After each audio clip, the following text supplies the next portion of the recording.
My alarm goes off at 5 a.m. Yeah, that's my alarm. It was the Barbie formal the previous night, so I pack my bag with a headache and I hobble over to the Goldie Boathouse, where I find the whole team sort of standing around in a bit of a panic. It turned out that our cox Ed, at some point in the night, had headed to a hospital because he'd fallen over and broken his wrist. And maybe even worse than that, nobody had any clue where Luke Beaver was. So not a great start to this episode. Just for some context, this is an all-expenses-paid trip to Shanghai that we basically heard about like a week before this trip. They compete in a regatta against the Chinese national team, who were currently at world champs.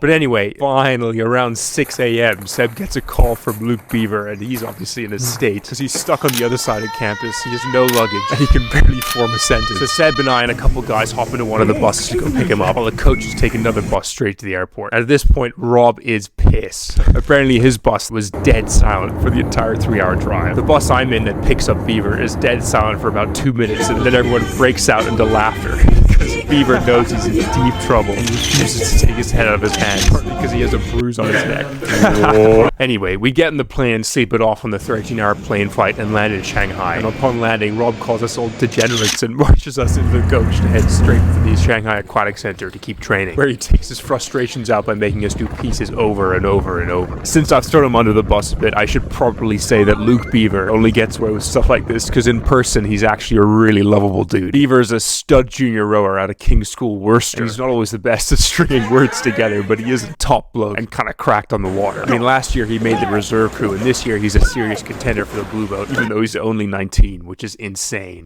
Anyway, after the training, we check into our hotel, which had housed people like Ronald Reagan and Putin, so it was pretty incredible. At one point, I try and do laundry, and they return my old kit in individually wrapped plastic bags with cardboard inserts like it was brand new. The food was basically a buffet 3 times a day, which was delicious. But while I pride myself on having an iron stomach and trying everything once, my gut was making funny noises about 2 days in. Does anyone know what this is? One guy who had a sensitive stomach and didn't try any of the food is my roommate for the trip, Dane. Dane's a physically gifted guy with a deep, booming voice that could sometimes say some wild things. He's absolutely locked in on the 2 things that he cares about: rowing and sports cars. And he really wants to tell you about this Fred Again concert that he went to this one time. That was crazy, bro. At some point he managed to convince me to go for a goatee, which is getting me hate in the comments now.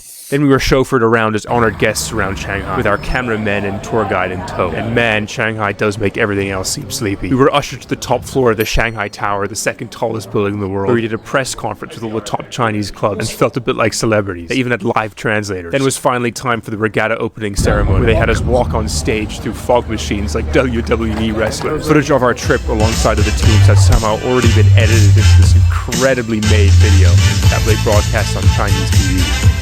Then there was a laser light show, although the boat went the wrong way.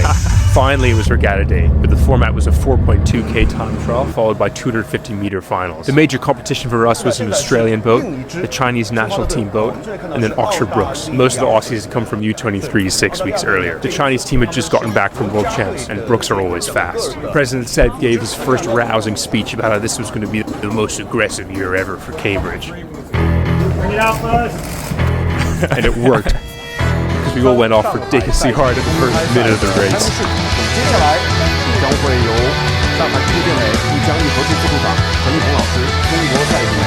Unfortunately, the race had another 12 minutes in it. Fortunately, our cox Ed, on an unfamiliar course, still steered a killer line with only one hand. What a stunt. After crossing the line, it took like 2 hours to get results, but we ended up winning by 12 seconds. Pretty cool. Do you think Rob had forgiven us? That meant we got paired off with the Australian boat for the 250-meter pieces, and they were clearly a bit annoyed about the results because they absolutely schooled us over 2 250-meter pieces.